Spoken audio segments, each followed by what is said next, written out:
Hello and welcome back to Let's Play Knights of the Old Republic with me, TheDragoclaw. So let's try and find a way off this planet. And we're going to take Bastila and... we'll go with Calf. No, actually... yeah, go with Calf, he shoots better. Although damage shouldn't really be a problem now we have a Jedi on our side.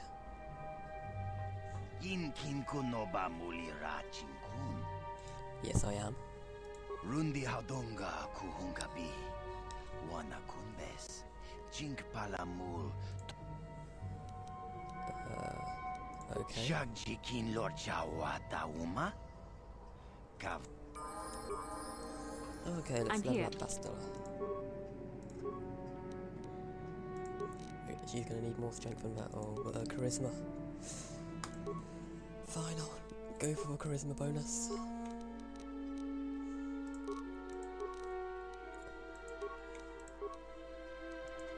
Not high enough level for cure, but she will be.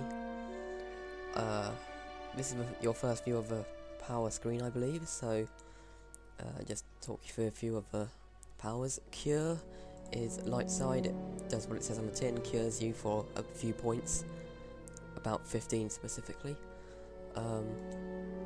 Burst of speed is a universal power, which means if you're light side or dark side you can use it for the same cost. Whereas light side points, if you're light side powers rather, if you're on the light side of the force they're cheaper, but if you're on the dark side they're more expensive. Burst of speed and up to master speed, that's probably the most important power in the game. Every Jedi should have this no matter what. Basically the further up you go it gives you like double movement speed, which is fantastic for getting around. Your defense is increased by 4, which is quite a bit, and you get an additional attack every round. So that's fantastic. There's also affect mind and dominate mind. They're like, you know, force mind trick, although it's not called that because in KotOR 2 there's a force power called mind trick which does something different. But anyway, this basically allows you to persuade someone in conversation. It doesn't always work, but it majority of the time it does. Other light side powers include stun droid and stasis. These are extremely good for the light side powers.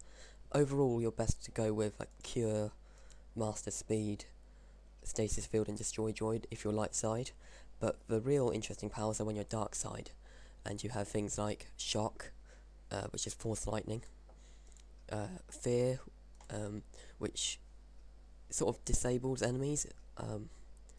It's extremely useful and quite a fun effect. And then you have slow, which slows them down. It's like the opposite to force speed. It slows your opponents down, which is always nice. And of course my favourite, force choke. We'll be using that one a lot. There are other things like throw saber. It's not very good to be honest, but it's fun to use, so I might invest in that if I get enough powers, although I probably won't. Force push, quite good. You push the enemy character away from you, as it does in the movies. Then you get force whirlwind, which replaces this, but instead of pushing them away it sort of gets them into a tornado, so they spin round and round and round. And force wave just sends out a shock wave all around you that damages and throws away all enemies nearby you who don't make a save. So yes, that's force powers in a nutshell. Sorry if my voice seems a bit strange today, it's because I'm slowly getting a cold.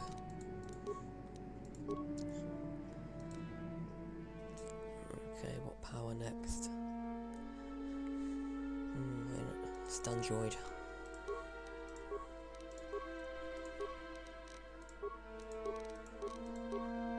Due to the low level cap in the first Knights of the Old Republic, I'll explain what those feats meant in a minute. You get very few chances to upgrade your feats and your powers, so it's kind of hard to justify going consular because you get so many force powers and, well, you might be able to get all of them, but then it's just really difficult to do unless you're micromanaging everything. So I think it's best to go to Guardian.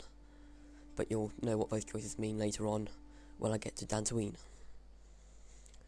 So yes, that pop-up just basically meant Bastila got her class feats, which were Force Immunity to Stun, which speaks for itself, and Night Sense, which increases the Jedi's defense by 4. I believe all Jedi have this ability. Yes, level 12 Jedi. And yeah, so all Jedi get this ability, which increases their defense. I believe it's been put in because you can't wear armor if you're a Jedi. Well, you technically can, but you won't be able to use some of your powers, like Cure. It's restricted by armor. So is Burst of Speed. No, right, Cure isn't affected by armor, but some of the others are. So, which it kind of forces you to wear robes, which are good, but you still need that additional boosted defense. Okay, now let's equip Bastila.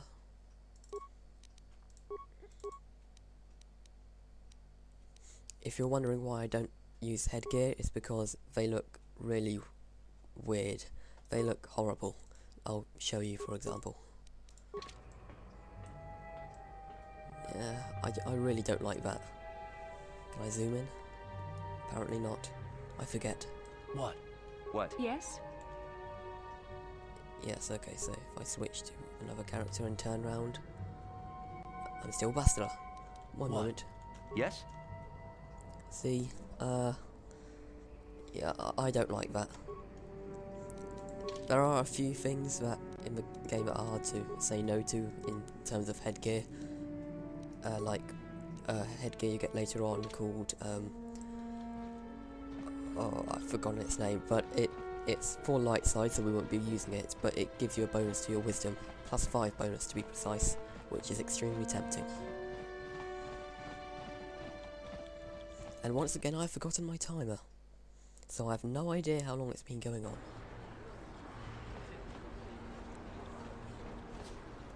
I'll just have to use my judgment. Upper City Cantina, I believe.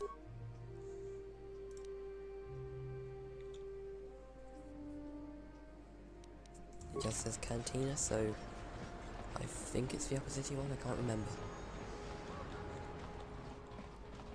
And let's just check my inventory for a moment, because I believe I'm extremely low on medpacks. Whoa, 13.4, no, I should be okay.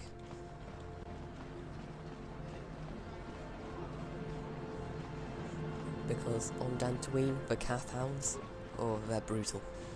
They are horrible, and because I'm Dark Jedi, I won't be getting Cure, and Bastila won't be with us. You'll find out why.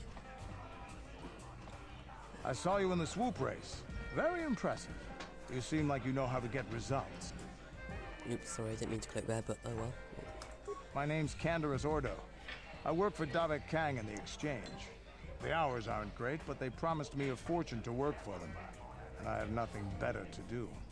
Mandalorian mercs like me are in high demand. But lately, Davik hasn't been paying me what he promised. I don't like getting cheated. So I figure it's time for me to break the Sith quarantine and get off this backwater planet. I like your way of thinking, Canderous. We're gonna get along. I've got a plan to escape Taris, but I can't do it alone. I need someone I know can get the job done to help me. That's where you come in. Careful.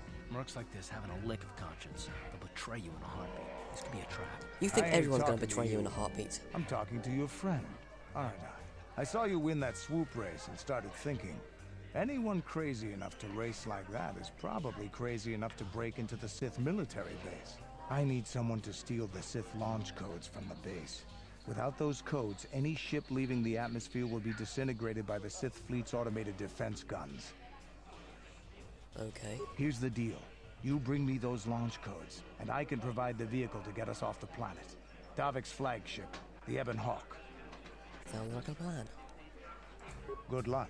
You're going to need it. The entrance to the base is sealed up tight. Getting in won't be easy. The Sith base is protected by an encrypted security system. It would take a top-of-the-line astromech droid to slice through it. If only we Lucky had one. for you, I know just the place to get a droid like that. Well, Davik was what a having one coincidence. custom built by Janice Nall. Just tell her Canderous sent you, and she'll sell you the droid. Then you can use it to get the launch codes from the Sith base. He might get mad if we take his droid. I think he'll be even more mad when he finds out we're gonna steal his ship and leave him on the planet Taris to burn. Davik paid for the droid. But it's better than the other I'm option. the guy he put in charge of the mission. He won't care how I come up with those codes. Normally I do this myself, but everyone knows who I work for. If I broke into the Sith base, they'd send an army down on Davik's estate to get those codes back. That's why I need you. I don't sense any deception from him, which is surprising. This may be exactly what we need. I'm going to wait in Javier's cantina. You come and find me when you've That's got the those lower launch codes, city and I'll one. make sure we both get off this rock. I hate it when the cantinas and the planet are all the same and there's more than one of them. Makes life so much more complicated. But anyway, on we go.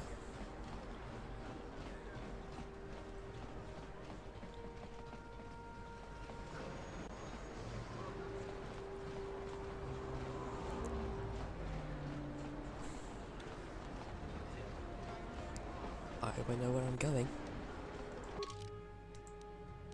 Yeah, we have to go to the upper city south and then to the droid shop. Bastila, I was wondering something. How did those Vulkars manage to capture a famous Jedi like you? I mean, were you knocked out when your escape pod crashed? No, I was conscious. But my force powers were exhausted from using my battle meditation. You were out when of I force traveled to the points? Spire. Without my help, you might have never gotten off the ship alive. Fair enough, but I've seen you Jedi in action. There's no way those thugs could have stood a chance against you. I actually quite like this My conversation. lightsaber was misplaced. I couldn't find it after the crash. I looked everywhere in that pod. The Vulkars came and overwhelmed me even as I was searching for my weapon. Wait a minute. Let me get this straight. You lost your lightsaber?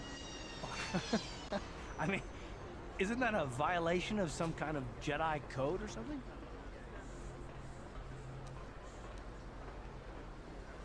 This is no laughing matter. During the crash, my lightsaber must have fallen from my belt and rolled under my seat. The Vulkars probably found it there when they searched the wreckage. Hey, don't get mad. I'm sorry. It's just funny to think of a legendary Jedi losing her lightsaber. Take my advice. This is one detail you might want to keep out of the history texts. I hardly consider myself a legend, Carth. Though I will consider your advice when I relate these events to the Jedi Council. There is no need for them to know every detail of what transpired. But how are you going to explain to them you got captured? The only other option is to say you're ignorant. And say like you... Well, I could have fought them off, but I suddenly forgot my training. Well, however she gets out of it, I don't know. And we're not going that way, we're going this way. Did you ever think about joining all the Jedi who were running off to follow Revan and Malak when they went to fight the God, very Mandalorians? talkative That all was of a nearly sudden. 5 years ago. I was still an apprentice. My battle meditation hadn't even manifested itself. Yet even then I had the wisdom to obey the will of the Council. Unlike Revan. I guess. Still, do you ever wonder if things could have been different? I mean, would Revan and Malak still have been corrupted if the Council had supported them instead of dragging its feet? Do not blame Revan's This topic corruption on the is Council. greatly explored in Your Republic saw Knights of the only Old the Republic threat of the 2. Mandalorians, but the wisdom of the Masters saw beyond the immediate threat. Sounds like you're making excuses, Bastila. There was something lurking out there. Something that devoured Revan and Malak, and many other Jedi. Had the Council sent us all into the unknown, how many more would have fallen? So you're saying we should have done nothing? Just let the Mandalorians conquer us unopposed? I mean, the Republic was under attack, and the Order abandoned us. We did not abandon you, but the Council were not about to throw lives away foolishly. In time, we would have aided you against the Mandalorians, but you couldn't wait. Revan and Malak offered a quicker answer, and the Republic chose to walk the easy path rather than the path of wisdom. Well, I don't see how the Now we Republic see the could results all around not us. resist when You we're ask me being if I think invaded. things could have been different. I know they could have. If Revan had only listened to the Council, millions of innocent people would still be alive. I mean, And that every war single could not one have been of them is averted. Mandalorian. I think we're done here. Let's just get back to the task at hand. I mean, the Republic was being invaded and one moment while I go off topic. Thank you, Carth and Bastila, for giving me something to talk about, because I was actually kind of panicking. This is quite a long walk, and I had nothing to. Oh God. Okay, I've got something to talk about. Please, I didn't mean to speak to you. How can I help? I would like to know what happened after you crashed on Taurus. I'm curious as to what you and Carth were doing before we all joined forces. Before we rescued you, you mean? I managed to free myself, as I recall. In fact, if I hadn't been there, Brejik and his thugs might have killed you in that fight. It's probably more accurate to say that I rescued you. I'm going to be pushing this topic because I think it's quite funny. I'll admit that I probably wouldn't have been able to free myself if not for the brawl after the swoop race. I guess I should thank you for that, at least. Actually, your presence at the swoop track is what I'm curious about. It couldn't have been an easy task to find me there, yet somehow you managed. You also avoided detection by the Sith, discovered I was a Vulcan prisoner, gained sponsorship for the race, and became the Taurus swoop champion. That's quite a resume. And rescued a damsel in distress, don't forget that. Yes, well, I hardly consider myself a damsel in distress. I'm a member of the Jedi Order, after all. But I won't deny you've impressed me with what you've done. When you were chosen to join this mission, I doubt any of us expected this much from you. The Jedi could have done such things, of course, but only by drawing heavily upon the Force. I think you're Perhaps, underestimating us but the non-Jedi. Force works through all of us to some degree or another. There are some individuals outside the Jedi Order that we consider Force-sensitive. It's obvious to me that the Force has been working through you. There is no other explanation for your great success. Though I'm not certain what to make of this discovery. Perhaps if you weren't... well, if you were younger, the Jedi might take you for training. But as it is... You see, I don't see why they only take children, because surely an adult would be able to better understand like their teachings and their wisdom. I think it's strange. But then a lot of the Jedi stuff is strange, actually. Ah, yes, the rescue game. Very well, for what it's worth, I concede the point to you. You rescued me from Brejik, and yet we're still stuck here on Taurus. Hopefully, between your abilities, my Jedi training, and the skills of our companions, we can find a way off this planet. Okay, now we can get back to talking about the Mandalorian Wars. Basically, for those who don't know, and shame on you for not knowing and playing this game, the Mandalorians are a group of people. They're human-like races, like Canderous back in the Cantina. He's a Mandalorian, and they invaded the Republic a few years ago, and the Republic tried to fight them, and they were being beaten and pushed back. So then they appealed to the Jedi, but the Jedi said, no, wait, we need to examine this threat. And basically, Revan and Malak, who were Jedi, they decided to go against the Council and take a bunch of other Jedi and go and fight the Mandalorians.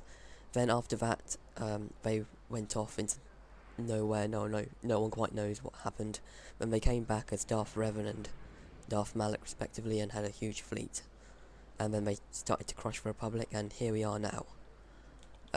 We'll explore this topic more later on in the game. I just thought I'll give you a brief overview. I'm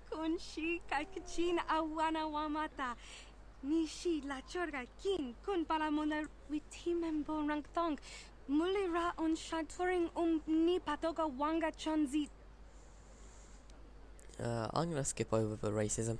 I think we've seen enough of it.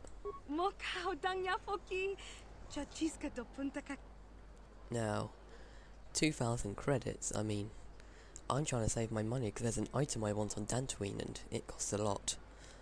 And, what's my... I'll go with the dark side points. And Bastila's reprimand.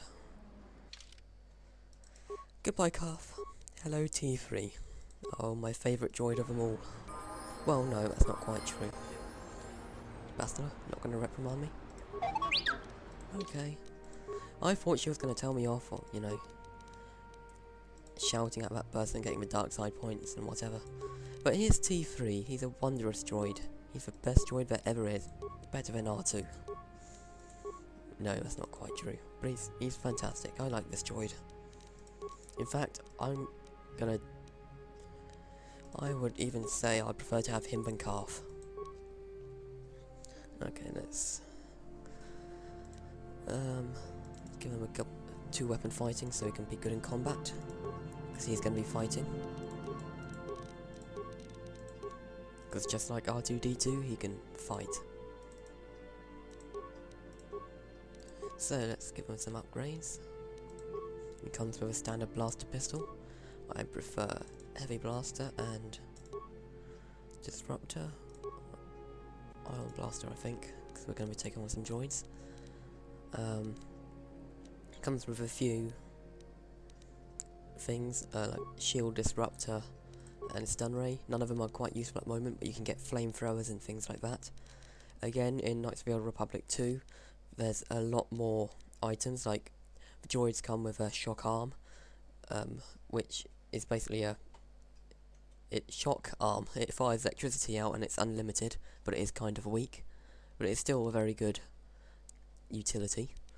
And there's also far more upgrades in KotOR 2 for droids than in KotOR 1. What can I do? But we're not getting onto that. What? Let's now go to the Sith base, which I believe is up there. Or I could be completely wrong.